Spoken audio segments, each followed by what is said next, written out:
طلاق کے بعد وہ اپنی حسب خواہش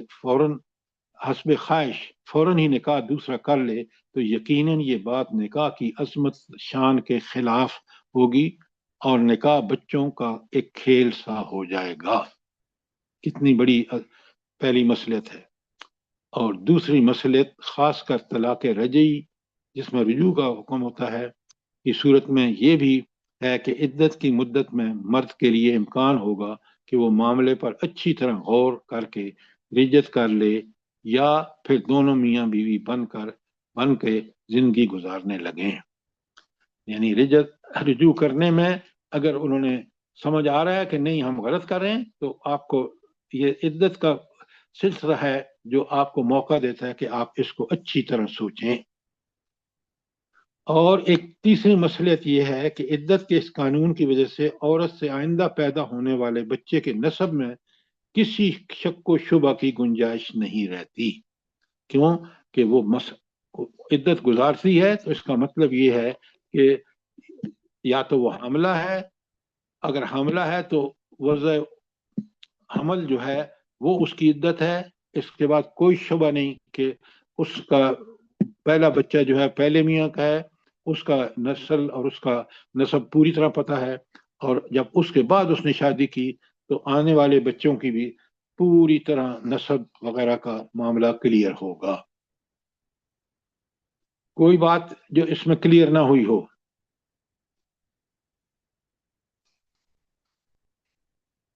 اچھا، ایک آپ کو بڑی مزے کی حدیث سناتا ہوں۔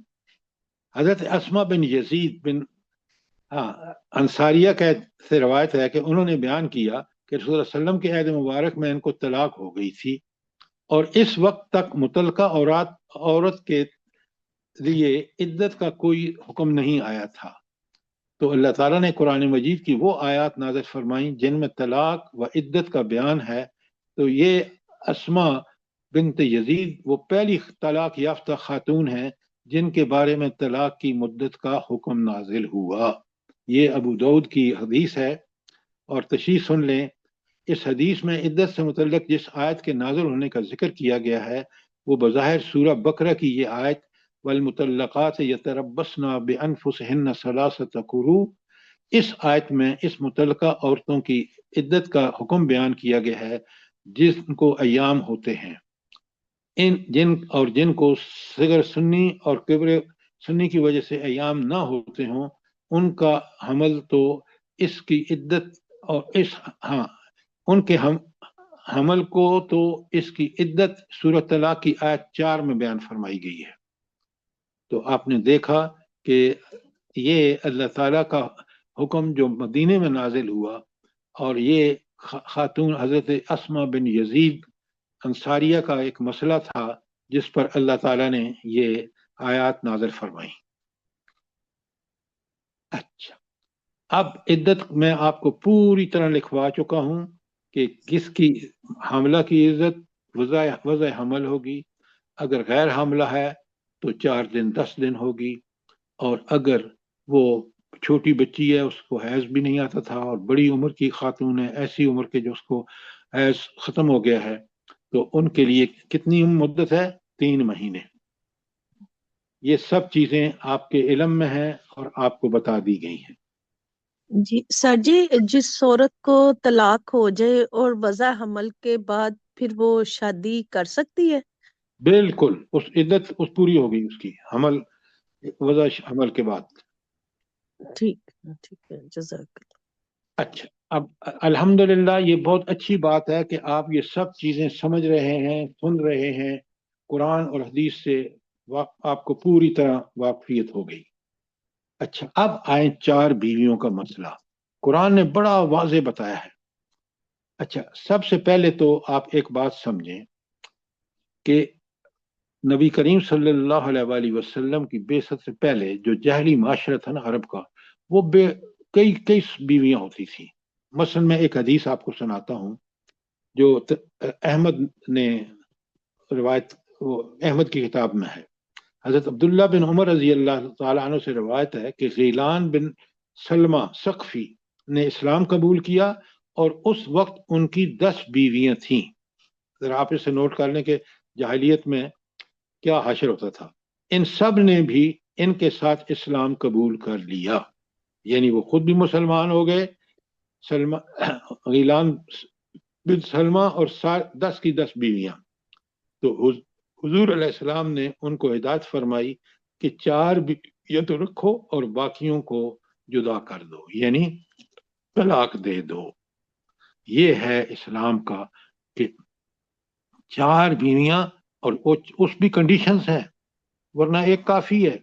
اگر آپ ان کے حدود، ان کی سارے عدل و انصاف کے تقاضے پورے نہیں کر سکتے تو پھر اللہ کہتے ہیں اب آگے آ رہا ہے، اور میں آپ کو بتا چکا ہوں، پھر انسان اس بات کا خیال رکھے. دیکھیں قرآن نے ایسے معیار بتائے ہیں کہ انسان اگر وہ ان کو اپنا لینا کوئی مسئلہ نہیں. مثلا اللہ تعالیٰ فرماتے ہیں کہ تم میں سے سب سے اچھا وہ ہے جو، حضور کی حدیث ہے، جو اپنے گھر والوں کے اچھا ہے، بیوی بچوں کے لیے. تو 4 کے ساتھ اگر عدل و انصاف بھی کرتا ہے، اور یہ ممکن ہے. دیکھیں حضور نبی کریم صلی اللہ علیہ وآلہ وسلم کو اللہ نے حکم دیا کہ آپ کی بیویاں 4 سے زائد ہو سکتی ہیں، تاکہ امت کے لیے ایک ہدایت کا سامان رہے. اور آپ صلی اللہ علیہ وسلم نے کس طرح ان میں عدل اور انصاف کے تقاضے پورے کیے. اب سنیں، اگر کسی شخص کی 1 سے زیادہ بیویاں ہوں تو اس کے لیے بطور فریضہ کے لازم کیا گیا ہے کہ وہ سب کے ساتھ یکساں برتاؤ کرے، کسی کے ساتھ بے انصافی نہ ہو. قرآن مجید میں سورہ نساء کی جس آیت میں 4 تک کا اجازت دی گئی ہے، اس میں صراحت کے ساتھ فرمایا گیا ہے وَأَلَّا تَعْدِلُوا فَوَاحِدًا، یعنی اگر تم 1 سے زیادہ بیویوں سے نکاح کرنے کی صورت میں عدل پر قائم نہ رہ سکو، ہر ایک کے ساتھ یکساں برتاؤ نہ کر سکو، تو بس ایک ہی بیوی پر قناعت کرو اور 1 سے زیادہ نکاح مت کرو. یہ ہے اس قرآن کا حکم. اور 4 بیویاں رکھنے والوں کو یا 2، ان کو عدل کا پر قائم رہنا ان کے لیے بے انتہا ضروری ہے. کوئی سوال یہاں تک؟ اب آئیے آگے حدیث پڑھتے ہیں جو ترمذی میں بھی ہے، ابو داؤد میں بھی ہے، نسائی میں بھی ہے، ابن ماجہ میں بھی ہے، اور دارمی میں بھی ہے. اور حدیث کا جی ترجمہ یہ ہے. سر جی ایک کوشچن ہے کہ، سوری آپ کو ڈسٹرب کی، کوشچن ہے کہ دو بیویاں اگر ہوں مطلب ایک وفات پا جائے اور دوسری ہو، اور جب کوئی دیکھنے والا کہے کہ آپ ان پہ انصاف نہیں کر رہے تو وہ کہتے ہیں کہ جی اس کا مقدر تھا، وہ بھی مر گئی ہے، وہ بھی زندہ نہیں ہے، تو اس پہ ہم نہیں ایسے کہہ سکتے کہ انصاف کر رہے ہیں یا نہیں کر رہے، وہ اس کے نصیب میں بس اتنا ہی تھا. تو آیا کہ یہ چیز ان کا ویلڈ ہے اس طرح کہنا؟